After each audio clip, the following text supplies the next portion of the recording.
ada yang mau ditambahkan? Iya, produktif hari ini, dan hari ini saya hadir di sini sebagai Wamen Komdigi, diundang diskusi oleh Pak Kepala PCO. Saya hadir bersama Pak Dirjen Pengawasan dan Penindakan dari Komdigi. Jadi gini teman-teman, kita ada ada kemajuan teknologi, ada keterbukaan informasi, ada sosial media. Sekarang semua kita bisa akses. Tapi ada juga fenomena yang hari ini yang kita juga lihat sama-sama, fenomena DFK, disinformasi, fitnah, dan kebencian yang hadir di ruang-ruang media dan di ruang digital kita. Nah, negara dalam hal ini hadir dan mengajak sama-sama untuk kita bareng-bareng, ayo kita mau melindungi semua masyarakat, kita mau melindungi generasi muda kita.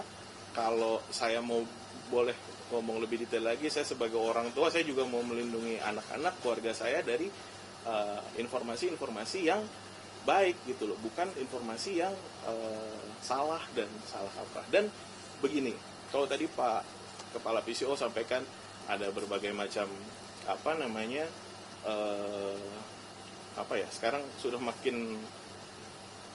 semakin canggih pembuatan DFK ini kan juga merusak sendi-sendi demokrasi teman-teman, ya kan? Misalnya kita mau menyampaikan satu aspirasi, menyampaikan satu pendapat, tapi tiba-tiba di sosial media dibumbu-bumbui atau ditambahkan dengan informasi-informasi yang tidak sesuai, kan itu merusak merusak semangat kita untuk menyampaikan aspirasi kita gitu loh. Dan kemudian tidak hanya itu, tapi seperti pornografi kita lihat hari ini masih ada di ruang-ruang digital kita, judi online, dan itu semangat kita sebagai Komdigi untuk menegakkan aturan-aturan yang ada. Kami juga hari ini menyampaikan secara terbuka, dan kami pribadi sampaikan kepada para pemilik platform dan platform yang beroperasi di negara Kesatuan Republik Indonesia untuk juga patuh terhadap hukum yang berlaku di Indonesia gitu loh. Jadi kalau memang ada konten-konten yang isinya sudah jelas-jelas itu masuk dalam kategori DFK, kita juga meminta platform untuk secara by system, by otomatis juga menegakkan hukum yang berlaku di Indonesia. Ini tujuannya satu teman-teman, menjaga ruang digital kita agar aman buat kita semua. Kedua, tadi ruang-ruang demokrasi ini ya juga bersih dari hal-hal, dari penggiringan-penggiringan yang tidak benar gitu loh. Nah, kami berterima kasih juga sama teman-teman media yang hari ini juga ikut membantu kami, pemerintah dan publik juga, untuk ayo sama-sama sebagai insan jurnalis kan kita juga harus mengecek segala sesuatunya by fakta, bukan hanya sekedar viral. Jangan sesuatu yang viral terus kita FOMO gitu, ikut-ikut beritain sebelum kita mencek kebenarannya. Sekarang juga bagaimana kalau teman-teman juga lihat misalnya di salah satu platform, komen-komennya itu engineering by robot. Kita meminta platform juga menindak hal ini, karena ya bagaimana kita sebagai misalnya CH punya akun yang komen 10.000 bot gitu, kan nggak adil kan buat kita, ya kan? Buat kita sebagai, katakanlah kita ingin menyuarakan suara kita mau punya opini, tapi menjadi bias dan menjadi tidak ada artinya ketika semua itu by engineering. Dan ini kan nilai-nilai ini yang menurut kita tidak mengedukasi. Lagi-lagi semangatnya adalah kita melindungi seluruh masyarakat kita, dan hari ini pemerintah dalam hal ini Komdigi kita tegas, kita akan menegakkan hukum yang berlaku di kita. Ini pesan kami kepada para platform untuk juga ikut dalam peraturan yang ada di Indonesia gitu. Itu aja sih teman-teman yang mau kita sampaikan. Semangatnya adalah kita mau ngelindungin semua masyarakat, karena aduan-aduan setiap harinya ada di kami, dari mulai orang tua yang cerita kalau di platform titik masih ada pornografi. Itu pun kita kumpulkan dan kita memberitahu kepada platform, dan kita akan tegakkan hukum yang ada di kita untuk agar platform juga paham kita ini juga punya aturan di negara kita. Kita nggak mau masyarakat kita tergiring atau terbawa terhadap opini-opini yang sesat dan tidak benar. Sudah berapa banyak, Mas Wano? Pak Dirjen, berapa ratus, berapa juta tuh? Kalau judi online aja kita sudah Pak Dirjen, 6 juta. Pengawasan dan penindakan 6,9 juta, belum yang konten DFK. Kemudian ada lagi platform yang belum punya kantor di Indonesia, sebut saja X, tidak ada kantor representasi di Indonesia. Kalau teman-teman pengguna X, banyak sekali pornografi, child abuse di situ, gitu loh. Lagi-lagi ini bukan kita mau apa ya? Ini gunanya adalah melindungi. Saya sebagai orang tua, misalnya, atau saya punya ponakan, saya punya keluarga, saya nggak mau dong semudah itu orang mengakses di luar semestinya, dan harusnya platform itu juga ikut comply dengan aturan yang berlaku di negara Republik Indonesia. 6,9 juta. Untuk konten judul, Pak. Konten judulnya 6,9 juta, konten apa lagi? Kemudian sekarang ada AI, deepfake seperti tadi, Ibu Sri Mulyani dibikin. Banyak juga di TikTok kita lihat. Jadi kita ngajak sama-sama pengelola platform, pengguna platform, teman-teman media, seluruh masyarakat, orang tua juga, ya kita jangan mudah untuk terbawa atau mudah mempercayai sesuatu yang begitu saja dibuat. Cek fakta itu penting. Makanya terima kasih teman-teman media yang sudah punya mekanisme untuk pengecekan fakta, dan memang tugas dari jurnalis ya kita cek fakta. Sebelum kita menyimpulkan sesuatu, ya kita cek dulu faktanya, datanya benar apa enggak, kejadiannya benar atau tidak. Nah itu kita ajak, mari bersama-sama. Satu, hari ini pemerintah sedang fokus untuk memperbaiki sendi-sendi yang dirasa belum kurang. Hari ini Presiden Prabowo Subianto fokus kepada masyarakat yang paling kecil. Hari ini Presiden fokus terhadap bagaimana anak-anak Indonesia tidak lagi kelaparan, bagaimana pendidikannya tercukupi, bagaimana anak-anak miskin tidak mendapat pendidikan yang baik melalui sekolah rakyat. Nah, semangat-semangat itu, optimisme seperti itu yang kita juga, ayo mari bareng-bareng kita sampaikan, dan itu kan fakta, ya kan? Kalau dibilang misalnya pendapat apapun kita terima, ini bagian dari demokrasi. Ada kritik, ada saran, kita terima. Dan kita juga ngajak kepada teman-teman yang lain, ayo kita cari solusinya bareng-bareng gitu loh. Kita kan juga nggak mau negara kita jadi nggak benar kan, kita mau semuanya jadi baik gitu loh. Dan itulah tujuan dan niat dari pemerintah yang hari ini dipimpin oleh Pak Presiden. Kita mau khususnya di ruang digital yang aman, yang positif, yang optimis, yang tidak diwarnai atau tidak dirusak oleh disinformasi, fitnah, dan kebencian.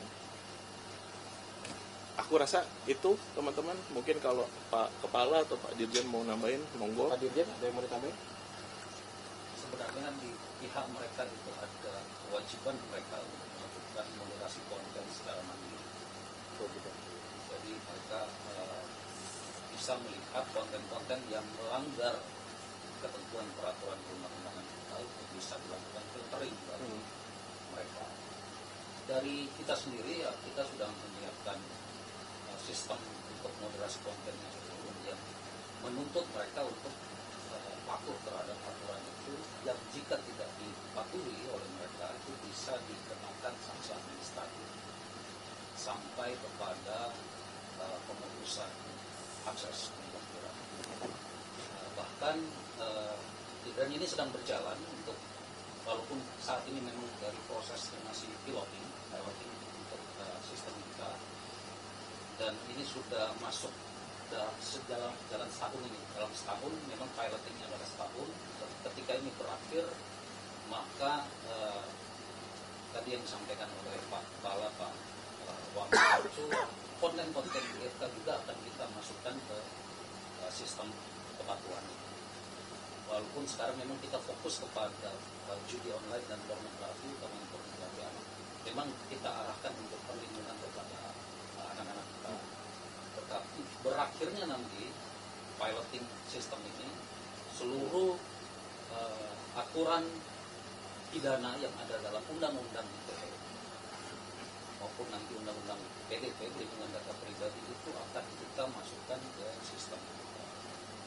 Jadi by sistem nanti pihak platform ini jika tidak mematuhi akan kena sanksi administratif, mulai dari teguran, penjatuhan denda yang langsung masuk ke kas negara sebagai pendapatan negara bukan pajak, hingga kepada pemutusan akses dan delisting dari penyelenggara sistem elektronik di negara kita. Ya, ya. Kedaulatan elektronik tadi. Ya. Baik. Pemerintah ada penanggulangan soal buzzer itu mungkin pemberantasan akun-akun. Buzzer adalah bot atau robot yang engineering, bukan orang asli. Kayak tadi aku kasih contoh, misalnya Mbak Seha posting, kemudian yang komen adalah 100 robot yang nggak jelas gitu misalnya. Itu kan merusak sendi-sendi demokrasi ya. Kalau kita bicara demokrasi ya, kita harusnya fair gitu loh. Apa yang kita sampaikan disanggah atau diberikan masukan atau dibantah oleh orang yang real. Sebuah opini digiring dari sebuah engineering robot kan hasilnya ya itu bukan sebuah nilai-nilai. Ya, jauh dari kenyataan. Ini kan kita harus sadar bahwa ini lagi ada agenda atau lagi ada tujuan apa gitu kan kalau kayak gitu. Nah, tadi perihal buzzer ini juga yang kita sampaikan kepada platform. Platform harus memiliki sistem otomatis yang mereka harus bisa mendetek bahwa ini bukan akun yang dimiliki oleh real human, bukan akun yang dimiliki benar-benar orang by name, by address, ya, by nomor telepon dengan benar. Nah, itu yang kita sampaikan ke platform. Harus ada upaya-upaya pencegahan itu gitu loh. Karena kita ingin iklim demokrasi yang baik, kita ingin suasana ruang digital kita yang aman, dan kita nggak mau masyarakat kita, generasi kita menjadi korban terhadap hal-hal itu. Cewek laki dulu. Cewek yang rambutnya panjang. Masih soal ini kan juga kemarin kan demo-demo ini kan kemarin kan juga terprovokasinya lewat sosmed juga nih Mas.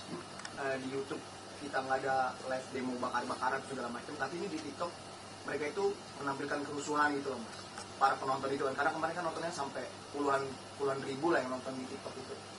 Nah, Mas, karena kemarin juga kayaknya demo ini kan nggak terkonsolidasikan dengan baik atau jadi kita nggak tahu nih demo ini tuh aliansinya siapa gitu, kayak ya udah semua tuh naik dari sosmed, dan itu apakah seperti ya kemarin akhirnya perbuatan anarkis, membakar dan segala macam yang nggak tahu tujuannya apa, itu nanti mitigasinya gimana gitu Mas? Ini kan apakah nanti terima kasih Zam. Tadi saya bilang bahwa fenomena DFK ini akhirnya merusak sendi-sendi demokrasi. Misalnya teman-teman yang tadinya mau menyampaikan aspirasi, mau menyampaikan unek-uneknya, akhirnya menjadi bias ketika sebuah gerakan itu di-engineering oleh hal-hal yang mohon maaf ya DFK tadi. Nah, ini yang kita dorong kepada platform. Harusnya dengan sistem mereka juga udah bisa lihat, oh ini by AI, oh ini nggak bener, oh ini palsu. Harusnya sudah bisa langsung by sistem mereka udah langsung di take down. Di take down dalam hal ini tolong digarisbawahi ya, bukan kita mau membungkam atau menghalangi kebebasan berekspresi, tapi kan tadi dari Zam sendiri yang bilang teman-teman terprovokasi dari konten-konten yang sebenarnya tidak real di lapangan. Nah, ini yang kita dorong gitu loh. Bahwa penyampaian aspirasi, berpendapat ya di dalam koridor dalam demokrasi boleh, silahkan. Tapi di dalam koridor yang baik, bukan hal yang untuk anarkis, bukan membawa menggiring sebuah gerakan-gerakan yang sebenarnya nggak ada kan di lapangan gitu, dan akhirnya korbannya mohon maaf masyarakat sendiri. Ini yang negara hadir, dan kita juga minta masyarakat dan teman-teman juga bantu untuk menjelaskan ke publik. Dan di sini kita tekankan sekali lagi kepada platform untuk juga memiliki sistem untuk menindak ini. Kita nggak mau demokrasi kita dicederai dengan hal-hal yang palsu gitu loh. Dibilangnya tadi misalnya ada bakar di sini, ternyata realnya tidak ada kan. Itu kadang-kadang mungkin gerakan yang di tahun kapan dibikin terus dinarasikan. Nah, hari ini diskusi kami dengan kepala PCO dengan Pak Dirjen di situ. Disitulah keprihatinan kita. Kita nggak mau masyarakat disesatkan dengan informasi-informasi yang tidak benar, dan negara mempunyai instrumen hukum untuk menegakkan itu. Dan kita mengajak ke semua masyarakat dan teman-teman media juga untuk ayo gitu loh, kan kita juga nggak mau kita diadu domba dengan hal-hal yang sebenarnya nggak ada yang terjadi di real lapangannya kan gitu loh. Kalau menyuarakan pendapat, menyampaikan kritik dan saran, kita terbuka. Pro kontra biasa. Pro kontra itu biasa, ya kan. Kalau mau ngomong demokrasi, kalau saya mau bercerita ya, Pak Prabowo udah melalui pemilu berapa kali, ya. Saya pribadi ngejalanin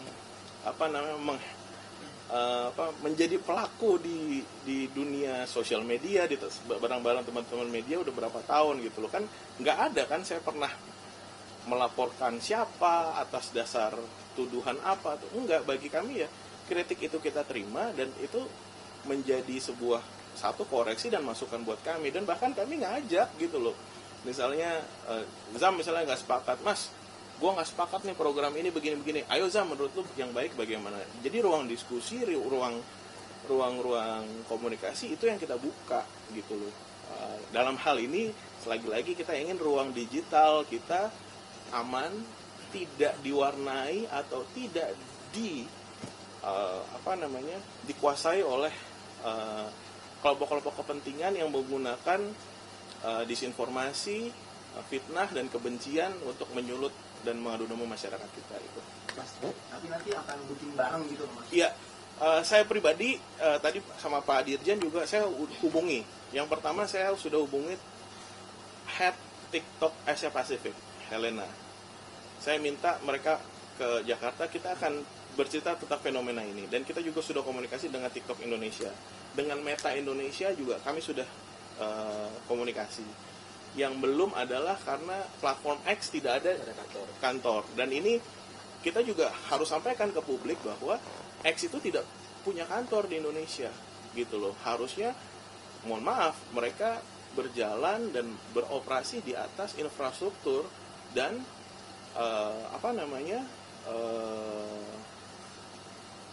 penggunanya adalah orang-orang Indonesia yang menurut kami sebagai warga negara Indonesia dia harus comply dengan hukum-hukum yang berlaku di Indonesia gitu. Yang pertama tadi Pak Kepala PCO sudah sampaikan ada kanal cekfakta.ri. Di kita ada kanal aduan konten. Nah, memang menurut saya pribadi juga ini harus sebuah kerja bersama. Makanya tadi kenapa Pak Kepala PCO saya mengapresiasi teman-teman media yang mempunyai kanal-kanal serupa untuk mengecek sebuah fakta. Jadi ya kami pemerintah akan lebih giat lagi untuk membuat kanal-kanal serupa agar masyarakat juga bisa mudah mengaksesnya.